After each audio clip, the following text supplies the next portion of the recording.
ఆంధ్రప్రదేశ్ ప్రజలను ఆంధ్రప్రదేశ్ ప్రభుత్వాన్ని విశ్వసించి అమరావతిలో పెట్టుబడి పెట్టేవారిని మరోసారి ముంచేయటానికి చంద్రబాబు నాయుడు ఆయన చుట్టూ ఉండే క్యాకస్ నిర్ణయించుకుంది.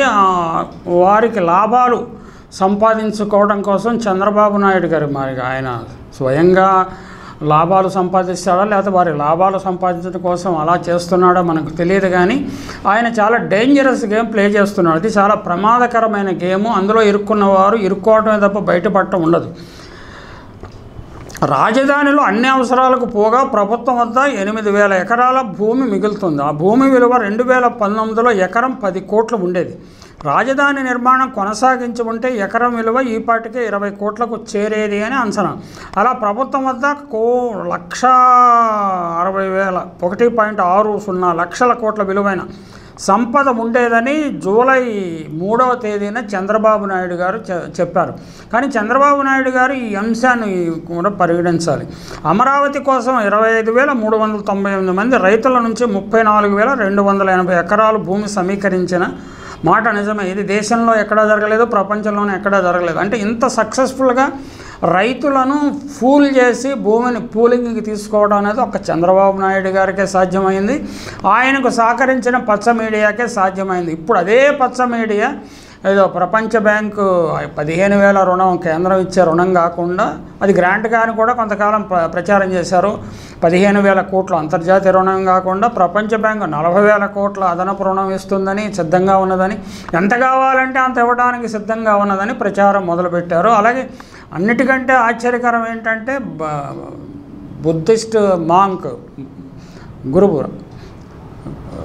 దలైలామా 5 లక్షల కోట్ల రూపాయలు గ్రాంట్గా ఇవ్వడానికి సిద్ధమైపోయాడని ప్రచారం చేస్తున్నారు. అంతేకాకుండా ఎంత కావాలంటే అంత ఇవ్వడానికి సిద్ధమైపోతున్నాడు. ఇక్కడ కాలచక్ర నిర్వహించారు కాబట్టి అమరావతి సమీపంలో ఈ ప్రాంతం పట్ల దలైలామాకు ప్రత్యేక శ్రద్ధ ఉన్నదని, ఆయన భక్తులు ఈయన పిలిపిస్తే 5 లక్షల కోట్లు కాదు ఎన్ని లక్షల కోట్లు అని ఇచ్చేస్తారని కూడా ప్రచారం జరుగుతుంది. ఇంతకంటే అబద్ధపు ప్రచారం మరొకటి ఉండదు. ఎలా సాధ్యం కాదండి. అది అంతర్జాతీయంగా నిధులు ఇలా ఫ్లో చేయటము, ఏదో జపాన్ నుంచి వచ్చేస్తాయి, జర్మనీ నుంచి వచ్చేస్తాయి, లేకపోతే ఇతర దేశాల నుంచి బౌద్ధ దేశాల నుంచి వచ్చేస్తాయి అన్న ప్రచారము సరికాదు. ఆ ప్రచారాన్ని నమ్మితే నిండా మునిగేది ఇన్వెస్టర్లే.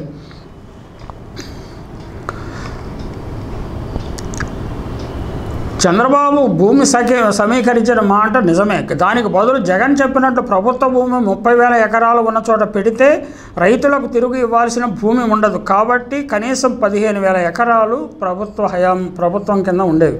అంటే ఎకరం 20 కోట్ల చొప్పున 3 లక్షల కోట్లు మిగిలేవి కదా. 3 పంటలు పండే పచ్చడి పంట పొలాలను తగలబెట్టించాడు చంద్రబాబు నాయుడు. లాక్కోవడానికి బెదిరింపులకు పాల్పడింది చంద్రబాబు ప్రభుత్వం. 618 ఎకరాల అసైన్డ్ భూమిని భూదోపిడీకి పాల్పడి చంద్రబాబు తైనాతీలు ఆయన సామాజిక వర్గానికి చెందిన వారు రాయించేసుకున్నారు. దాని తర్వాత ప్రభుత్వానికి పూలింగ్ కింద ఇచ్చి ప్రయోజనం పొందారు. ఇళ్ల పట్టాలు పొందారు, కమర్షియల్ పట్టాలు పొందారు. రైతులను అంటే భూమి ఒరిజినల్గా ప్రభుత్వం కేటాయించిన రైతులను మోసగించారు. రాజధాని విజయనగరం, శ్రీకాకుళం, ప్రకాశంలో పెట్టినా లేదా ఇంకెక్కడా పెట్టినా ఎకరం 20 కోట్లు అవుతుంది. అది ఏదో అమరావతిలో 20 కోట్లు అవుతుంది, ఇంకెక్కడ 20 కోట్లు అవటానికి కాదు. రాజధాని పెడితే తప్పకుండా భూమి విలువ పెరుగుతుంది. వెనుకబడిన ప్రాంతాల్లో డెవలప్ అయ్యాయి కదా. అందుకనే శివరామకృష్ణ కమిటీ చాలా స్పష్టంగా చెప్పింది, ఇప్పటికే అభివృద్ధి చెందిన జనసాంద్రత ఎక్కువగా ఉన్న విశాఖ, గుంటూరు ప్రాంతాల్లో రాజధాని పెట్టవద్దు. ఇప్పటికే అవి అభివృద్ధి చెందిన ప్రాంతాలు. వెనుకబడిన ప్రాంతాల్లో పెట్టి అక్కడ ఇన్ఫ్రాస్ట్రక్చర్ సౌకర్యాలు ఏర్పాటు చేస్తే అక్కడ కూడా అభివృద్ధి చెందుతుంది. ఈ అభివృద్ధి ఫలితాలు అన్ని వర్గాలకి చెందుతాయని చాలా స్పష్టంగా చెప్పారు ఆయన. అంటే ఏదో చెవిటివాని ముందు శంఖం ఊదినట్లుగా శివరామకృష్ణ కమిటీ నివేదిక చంద్రబాబు ముందు ఊదినట్లయింది. చంద్రబాబు పట్టించుకోలేదు. నారాయణ, గల్లా జయదేవ్ వాళ్ళతోటి కమిటీ, పుల్లారావు, ఎల్లారావులతో కమిటీలు వేసేసి అమరావతిలో పెట్టాలని నిర్ణయించేశారు. నిర్ణయించడమే కాకుండా తమ బంధువులు, బామ్మర్దులు, సన్నిహితులు, సామాజిక వర్గానికి, ఎన్ఆర్ఐలకు చెందిన వాళ్ళతో ముందుగానే భూములు కొనుగోలు చేయించారు. ఇన్సైడ్ ట్రేడింగ్ విపరీతంగా జరిగింది. ఇందులో చాలా పెద్దలు కూడా ఇందులో ఇన్వాల్వ్ అయి ఉన్నారు. వారు ఉండటం వల్ల ఈ భూమి ఎలాగైనా రెగ్యులరైజ్ అయిపోతుంది, ఎప్పుడైనా ఇక్కడ రాజధాని కట్టేద్దామని ఆశించారు. మధ్యలో జగన్మోహన్ రెడ్డి రావటం వల్ల ఆ ప్రణాళికకు దెబ్బ తగిలింది, ఇబ్బంది కలిగింది. ఇప్పుడు ఐఐటి కమిటీలు ఇది ముంపు ప్రాంతము, 70% ఆఫ్ అమరావతి ముంపు ప్రమాదం ఉన్నది కాబట్టి జాగ్రత్తగా ఆలోచించండి అని 2020లోనే నివేదిక ఇచ్చారు. అలాంటి నివేదికను దృష్టిలో పెట్టుకొని చంద్రబాబు నాయుడు వ్యవహరిస్తారా, లేక గుడ్డిగా ముందుకు వెళ్ళి ఆంధ్రప్రదేశ్ భవిష్యత్తును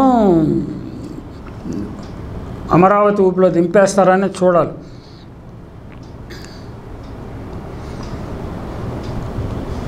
అన్నీ హైదరాబాదులో పెట్టి దెబ్బతిన్న తెలుగు ప్రజలు అమరావతిలోనే ఏకైక రాజధాని పెట్టడానికి అంగీకరిస్తారా, లేకపోతే ఏకైక రాజధాని కాదు 3 రాజధానులు ఉండాలని పట్టుబడతారా? అంటే చంద్రబాబు ఒక్కొక్క ముడుగు ముందుకేసినప్పుడు ప్రజలు కూడా వీధుల్లోకి వచ్చే అవకాశం కూడా ఉన్నది. ఉత్తరాంధ్రలోనూ రాయలసీమ ప్రాంతంలోనూ ప్రజలు వీధుల్లోకి వచ్చి ఈ ప్రభుత్వం ఏం చేస్తున్నది, గత ప్రభుత్వం చేసినది అంటే ఎన్నికల్లో విజయం సాధించడం ద్వారా తాము చేసే పనులన్నిటికీ ప్రజలు ఎండార్స్ చేసినట్టు కాదు. చంద్రబాబు గారు గుర్తించాలి. ఇప్పుడు ఇటీవలనే బంగ్లాదేశ్లో జనవరి 9న జరిగిన ఎన్నికల్లో షేక్ హసీనా అద్భుతమైన మెజారిటీలో గెలుపొందిందని అన్నారు. కానీ ఆమె దేశాన్ని వదిలి వెళ్ళిపోవాల్సి వచ్చింది. అంటే ప్రజాగ్రహం లేకపోతే ఏమంటాము సివిల్ సొసైటీ, సామాజిక సంఘాలు లేకపోతే సామాజిక శక్తులు విజృంభిస్తే ఎవరూ తట్టుకోలేరండి. ఇండియాలో కూడా పరిస్థితి దిగజారుడుగా ఉంది. నిజానికి నియంతృత్వ పోకడలను ప్రజలు వ్యతిరేకిస్తున్నారు, ఏకపక్ష నిర్ణయాలను వ్యతిరేకిస్తున్నారు. ఈ విషయాన్ని మోడీ ప్రభుత్వం గుర్తించి తన విధానాల్లో మార్పులు చేసుకోవడానికి ప్రయత్నిస్తున్నది. చంద్రబాబు కూడా మూర్ఖంగా ముందుకు వెళ్లకుండా, నేను పట్టిన కుందేటికి 3 కాళ్ళు అన్నట్టుగా వెళ్లకుండా ఆలోచించి అందరితో, ముఖ్యంగా ప్రతిపక్షాలు, అన్ని పక్షాల సమావేశాలను ఏర్పాటు చేసి ఇది ఆర్థిక పరిస్థితి, ఇది మా ప్రభుత్వం ఎలా చేయాలనుకుంది, జగన్మోహన్ రెడ్డి ప్రభుత్వం ఎలా చేయాలనుకుంది, ఇందులో ఏది రైట్ బ్యాలెన్స్ ఎలా చేస్తే బాగుంటుందని అందరి అభిప్రాయం. సివిల్ సొసైటీలను కూడా ఆహ్వానించి నిర్ణయం తీసుకుంటే బాగుంటుంది. అంటే మోర్ యాక్సెప్టబుల్ కన్సెన్సస్ మార్గంలో. చంద్రబాబు నాయుడు కన్సెన్సస్ మార్గంలో ప్రయాణించడండి. అమరావతికి శంకుస్థాపన చేసినప్పుడు కూడా తన సామాజిక వర్గానికి చెందిన వారు అందరూ వేదిక మీదగా ఉండేలాగా చూశాడు. రాయలసీమ ప్రాంతం వాళ్ళు లేరు, ఉత్తరాంధ్ర ప్రాంతం వాళ్ళు లేరు. అంటే అహంకారం తలకెక్కినప్పుడు ఇలాగే ప్రవర్తిస్తారు. అహంకారము అంటే అధికారాంతమునందు చూడవలే కదా ఈ సౌభాగ్యములు అని అంటారు. అందుకని అహంకారము పతనానికి హేతు. అహంకారాన్ని వదిలి మీరు చాలా సీనియర్ నాయకుడు కాబట్టి అన్ని వర్గాలను కూడబలుక్కుని ఏకాభిప్రాయాన్ని సాధించగలిగితే తెలుగు ప్రజలు మిమ్మల్ని శాశ్వతంగా గుర్తుపెట్టుకుంటారు. లేకపోతే తెలుగు ప్రజలు అమరావతి ఊబిలో మన భవిష్యత్తును ముంచేసిన ఒక కూటమి నాయకుడు చంద్రబాబు అని మాత్రమే గుర్తుపెట్టుకుంటారు.